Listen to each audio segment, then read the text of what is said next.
Lyra was a Xylin. Her species was known for logic. They were calm. They were peaceful. They did not have drama. Lyra was a scientist on the Unity Station. This station was a grand experiment, a place where hundreds of different species lived and worked together. And for Lyra, the most fascinating species was also the most illogical, the Deathworlders, humans. They were loud. They were emotional. They were full in contradictions. Lyra found them beautiful. Her people, the Xylin, did not date in the human way. They formed logical partnerships based on efficiency and shared goals. There was no jealousy. There was no love triangle. If one Xylin found two other Xylins useful, they would all work together. It was simple. Lyra, in her logical mind, decided to gather data on human companionship. Her first subject was Jake. Jake was a human engineer. He was bright, like the star his planet orbited. He smiled, and his smile made the whole room warmer. He was always laughing, telling jokes Lyra did not understand, but his happiness was infectious. He helped her fix her research console one day. "You're amazing, Lyra," he had said, his voice warm. "Let me buy you a coffee." "As thanks," Lyra agreed. The coffee was a simple data-gathering exercise. But when she sat with him, he told her stories about his home. He made her laugh. It was a strange bubbling feeling in her chest. It was not logical, but it was nice. She logged the data. Human Jake provides high-level emotional comfort. Feelings positive. Her second subject was Marcus. Marcus was a human security officer. He was the opposite of Jake. He was quiet, still, and watchful. He was like the shadows between the stars. He did not smile often. But when he did, it was a small, rare thing, like finding a diamond. Lyra met him during a security drill. She got lost, and he found her. He did not yell. He simply put his hand on her shoulder to guide her. She felt a shock. Not a bad shock. It was a feeling of safety, absolute safety. As if the universe could throw a meteor at her, and Marcus would simply catch it. They started talking. He would walk with her from her lab to her apartment. He never spoke much, but he was always there. Lyra logged the data. Human Marcus provides extreme sense of security. Feelings protected. In Lyra's logical mind, this was perfect. She had found two wonderful humans. One made her feel happy. One made her feel safe. A logical Xylin would continue to gather data from both sources. Why would she choose one? That was inefficient. So she did not choose. She spent time with both. On her free day 1, she had coffee with Jake. On her free day 2, she walked the observation deck with Marcus. The first sign of trouble came from Jake. "I saw you walking with Marcus," Jake said one day. His bright smile was tighter, not as warm. "Yes," Lyra said, confused. "He provides security observation for my transit." "Right," Jake said, his smile becoming very small. "He's a good guy, very serious." "He is," Lyra agreed. "I find his presence comforting." Jake's smile vanished. "Comforting, right. Okay." He did not seem happy. Lyra did not understand. The second sign came from Marcus. "You spend a lot of time with Engineer Jake," Marcus said. His voice was flat. It was not a question. "Yes," Lyra said. "He is very humorous. He makes me perform the laughing action. It is pleasant." Marcus stopped walking. He looked at her. His eyes were very intense. "Pleasant." "Yes," Lyra said. "Is that a problem?"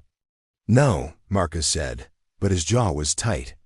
"Just be careful. He's loud. He might not see a threat. But you are here." "You see threats," Lyra said, trying to make him feel better. This, she learned, was the wrong thing to say. Marcus just looked at her, then looked away. Yes, I am. Lyra felt, for the first time, a new emotion. It was not logical. It was not simple. It was anxiety.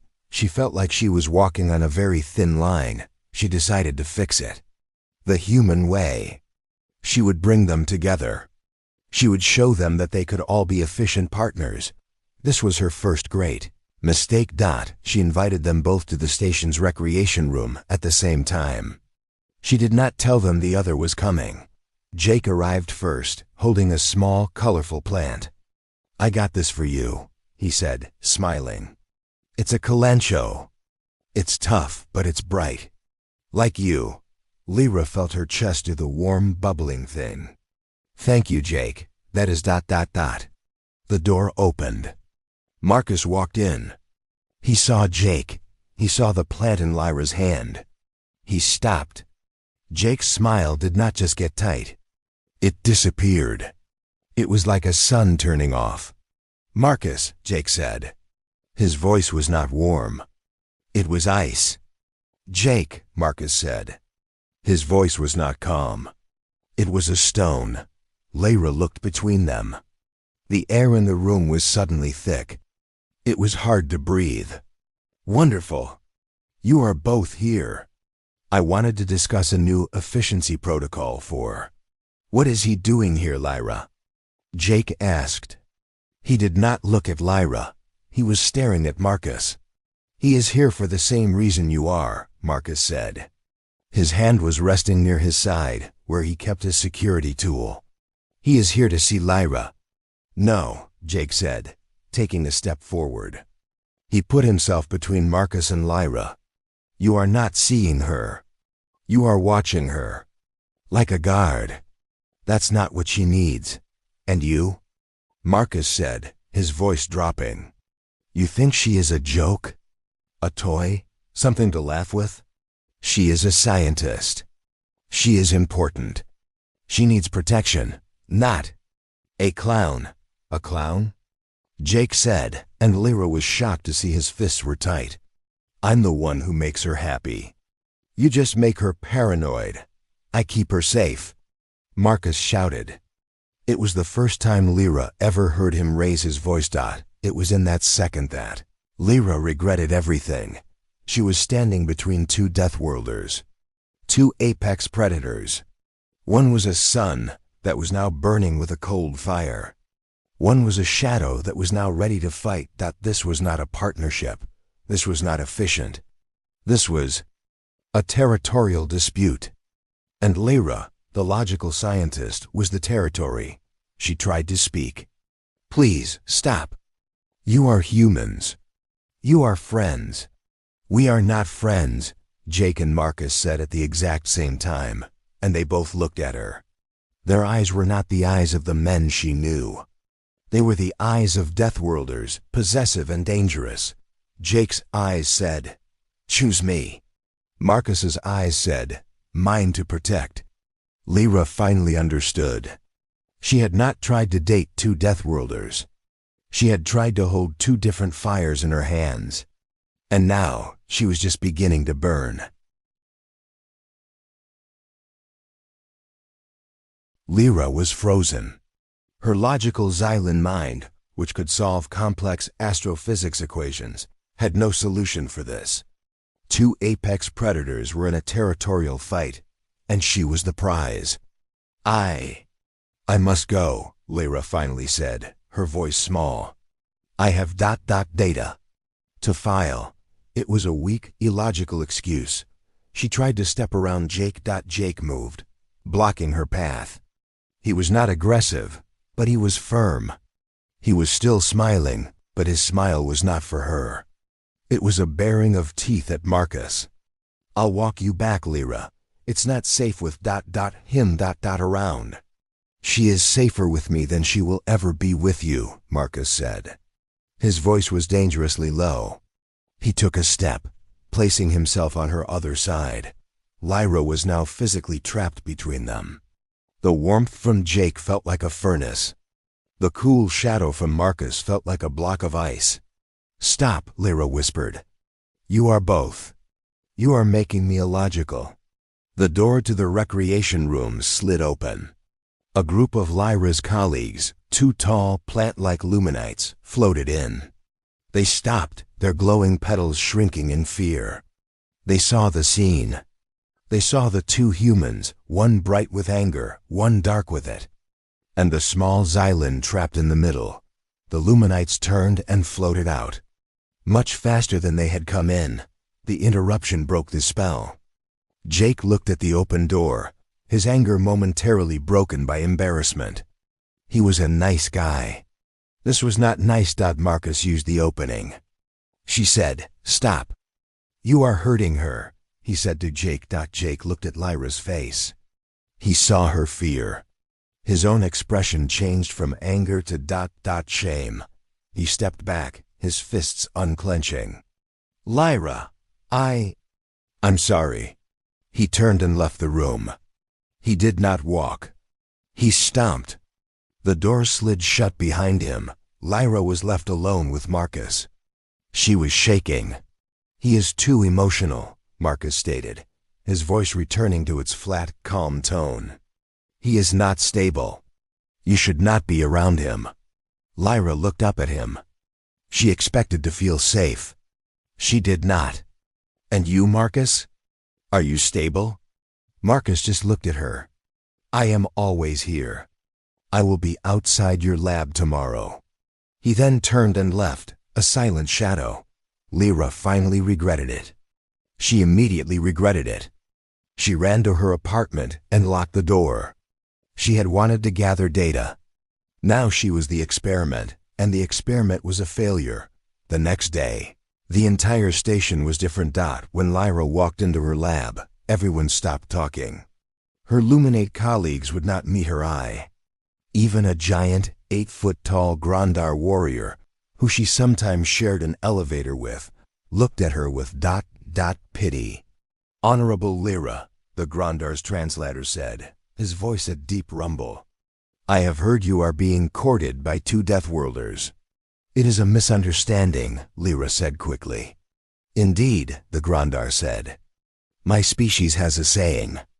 It is better to be in a triangle with two rock forms. Rock forms are very painful. Be safe, small scientist." Lyra's humiliation was complete. She was not a respected scientist anymore. She was a piece of station gossip. She was the center of human drama. And the humans made it worse. Jake, in his son way, tried to win. At midday, a delivery drone arrived at her lab. In front of everyone. It was carrying a massive, beautiful bouquet of bright blue earth flowers. The card was simple: "I'm sorry. I'm not that guy." Jake, her colleagues looked at the flowers. They were beautiful. But they also looked like a claim. A flag planted on a new territory. Lyra felt her face grow warm.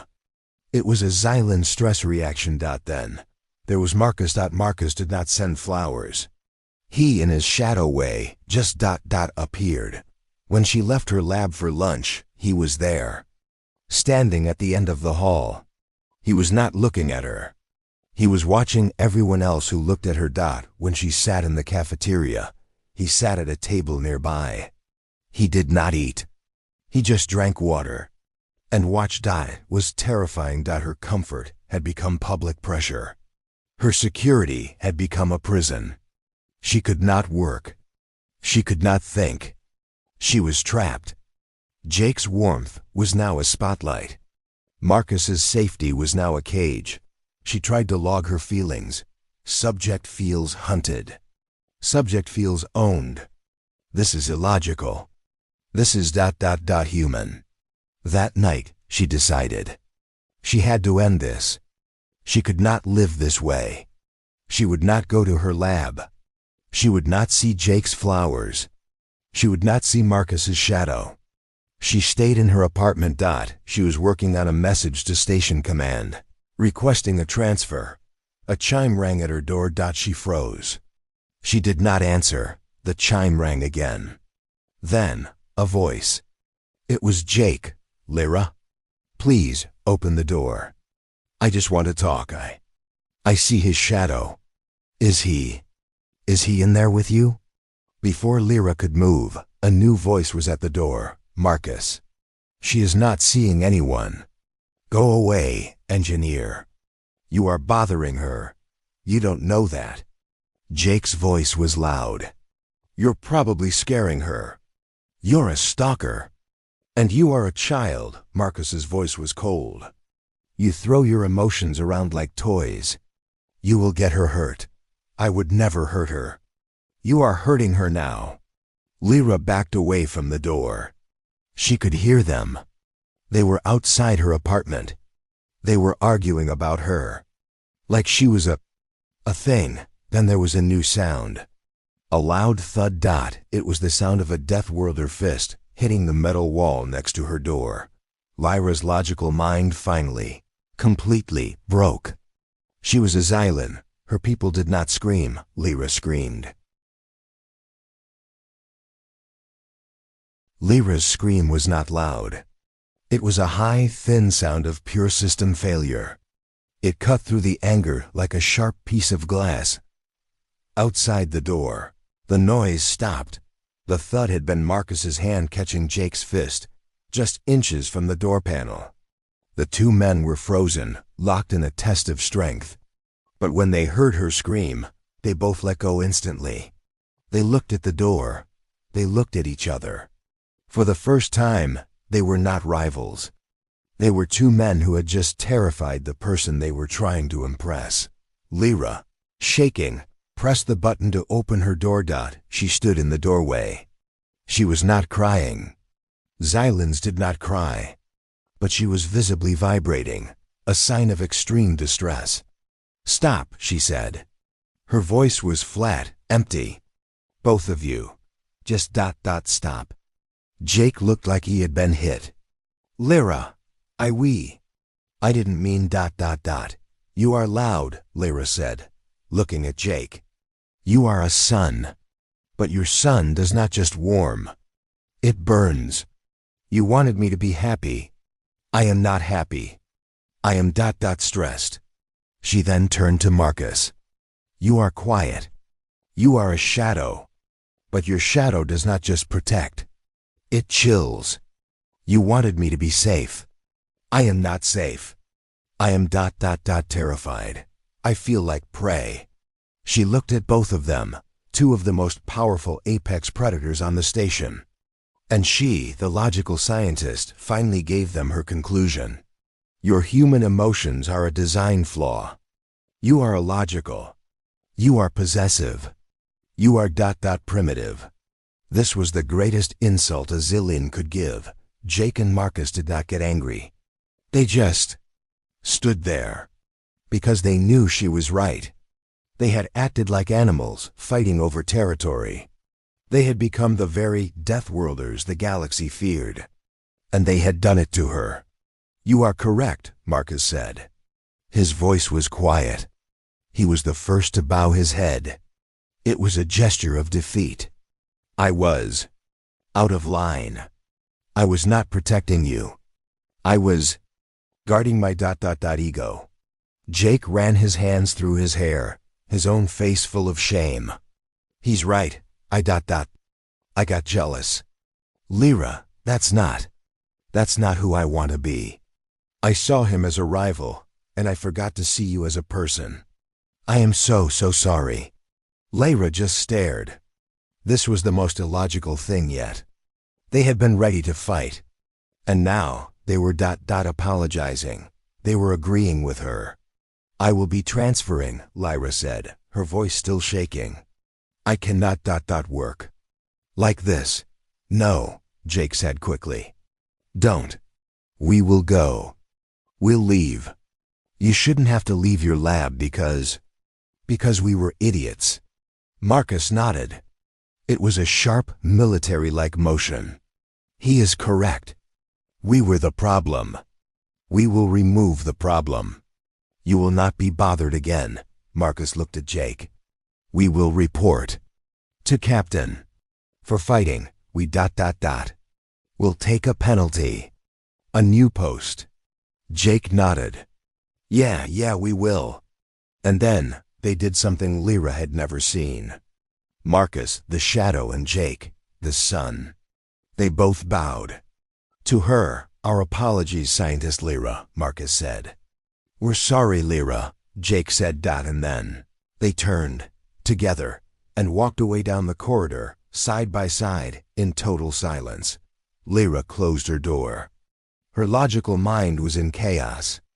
She had seen primitive rage, and then advanced, logical self-correction. All in 5 minutes. The next day, Lyra went to her lab. She was nervous. The whole station was probably talking, but when she walked in, her colleagues just said, "Good morning," and went back to work. The gossip was over. When she got to her desk, she stopped. The dead blue flowers from Jake were gone. In their place were 2 items. On one side, there was a brand new, very expensive, high-end personal translator. It was sleek, black, and military grade. It was the kind Marcus used. There was no note. On the other side, there was a small, simple pot. It contained a tiny green plant, a human bonsai tree. It was beautiful, quiet, and needed careful, logical care. There was a small note. It just said, "A new start." Lyra looked at the 2 gifts. One from the shadow, one from the sun. They were not claims. They were not pressure. They were apologies. They were respect. She sat down at her desk. She looked at the translator. She looked at the tree. Her data on humans was all wrong. She had seen them as 2 things, happy or safe. She was wrong.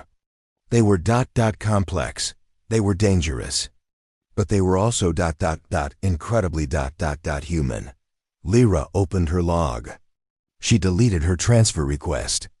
She looked at the bonsai tree, and for the first time in her life, a logical, calculated, and very small smile appeared on her face.